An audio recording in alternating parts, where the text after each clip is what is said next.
Welcome to the EUMETSAT Year of Weather for 2023. We're starting right at the beginning of the year, winter in the Northern Hemisphere, summer in the Southern Hemisphere, and you'll see the pulsing of the tropical weather belt in the center. Mid-January, we're watching the Atlantic storms travel across Europe. Some of those storms are bringing very high wind and rain. So one of the storms that came over in the middle of January, 1415, came over France and Spain, recorded winds of 150 kilometers an hour. Turning to the south, you'll see the tropical cyclones and the hurricanes in the southern oceans, their energy coming from the warm water surface. We've put the label on the storms that were above a certain category. And you'll see as the storm season progresses how many storms there are. You can watch the progress of those storms over the ocean. Have a look at Storm Freddy, just forming off the coast of Australia. This particular storm had an incredibly long life, travelling away from Australia, across the southern Indian Ocean, towards Madagascar. These storms are incredibly powerful. They're amazing to see from the satellites, and the forecasters are able to watch their formation, to observe how they develop and forecast the track. At this point, Freddy is still travelling. It's travelled across Madagascar into the Mozambique Channel and is now coming across Madagascar again. It's an incredibly unusual storm event, and the entire journey was seen really clearly from our satellites. The warmer waters in the Southern Ocean are caused by the solar radiation, so the energy and the heat from the sun heating up the Southern Oceans. You'll see as the year progresses and the orbit of the Earth and its relation to the sun causes that heating to move north, that tropical band of clouds in the middle moves north. That's driven by the sun as well. So you see the daytime heating warms the surface, causes air to rise, form those tropical thunderstorm clouds, and then they decay overnight as you've got cooler environment and the cycle starts again. It's why you see that pulsating effect. So that's over a 24-hour period, that pulsating. And you'll see some of the storms moving along as the day progresses and the heating progresses. Have a look at where they are now, and you'll be able to compare with later on in the video where that tropical belt sits. It's called the Intertropical Convergence Zone, and it's part of where the air is meeting in global circulation and then is forced to rise up by that heating.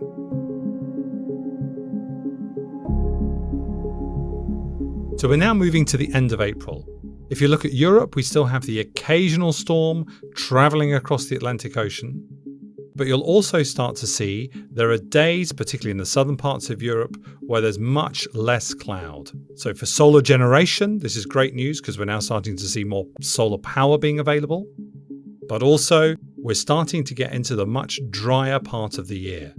As the year progresses and those warmer areas move further north, we now start to see some of the very earliest Northern Hemisphere tropical cyclones. So cyclones that are forming on the equator, particularly in the Pacific Basin. So they'll be moving towards the Philippines. You'll also see them in the Bay of Bengal fan, and some of them will be visible in the Pacific Ocean.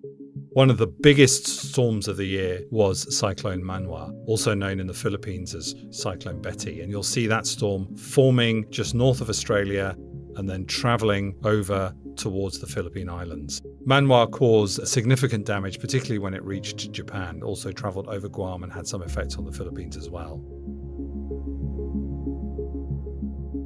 Turning our eyes again to the Northern Hemisphere, what you'll see in the European area is less of those severe storms travelling across the Atlantic. We're getting much more stable weather.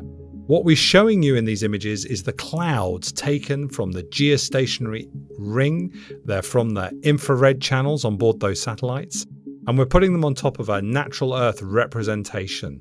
So the green you see isn't live from the satellites. We do get growth information and agricultural information from the satellites. But here we're showing you clouds over a climatological area.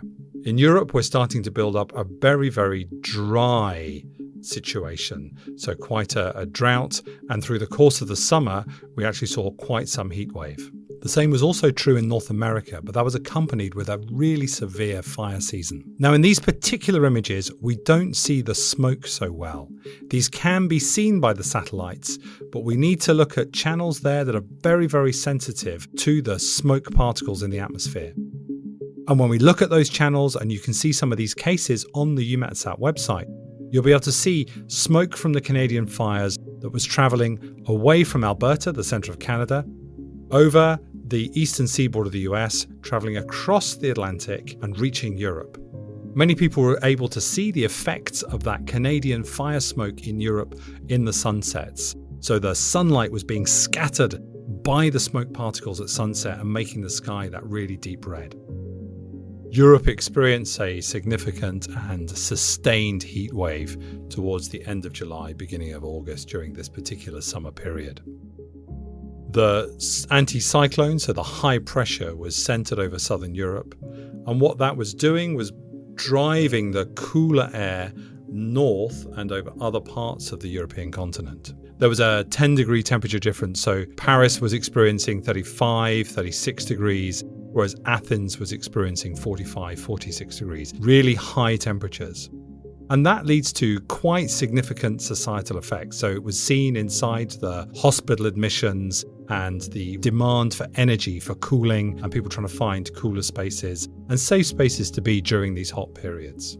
Associated with this really warm summer, we also had some significant convective events. So this is the summer thunderstorms, where that heating on the ground lifts any moisture and causes large-scale thunderstorm events. And you'll be able to see those by those bright white clouds in the European areas they happen. As we move towards the beginning of September, we're also starting to see the real activity of the Atlantic hurricane season. Those Atlantic storms are born off the coast of West Africa. You see the flow of clouds, the waves traveling from West Africa into the ocean area. That ocean provides the energy that the storm needs, and some of those waves will start to organize and then spin. They pick up their energy from the ocean surface, and as they travel across and become more organized, they become more dangerous.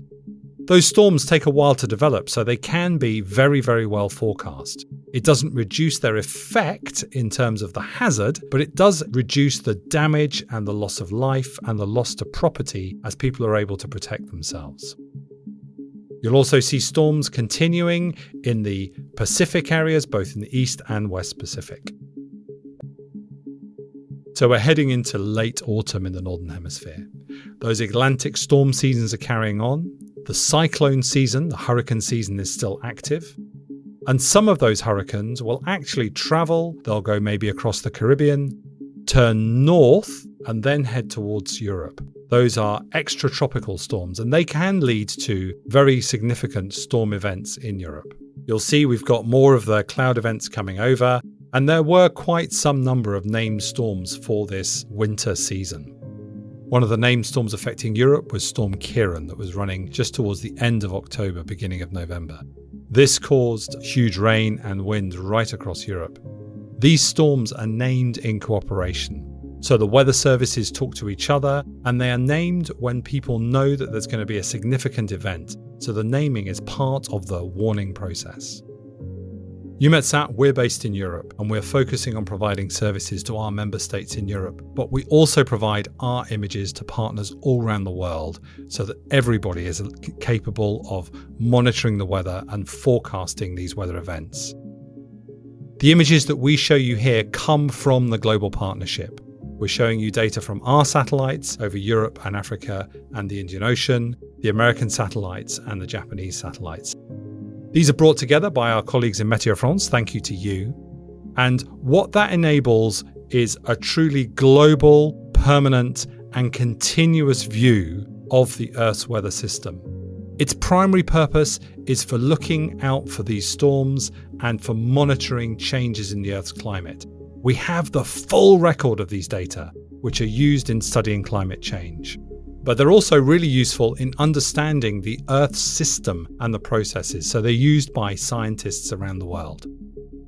So take the time to look at the storms and the weather where you live. Does it match your recollection of what happened in 2023? But also take a time to look around the world, to look at some of the weather patterns that are experienced elsewhere in our wonderful world.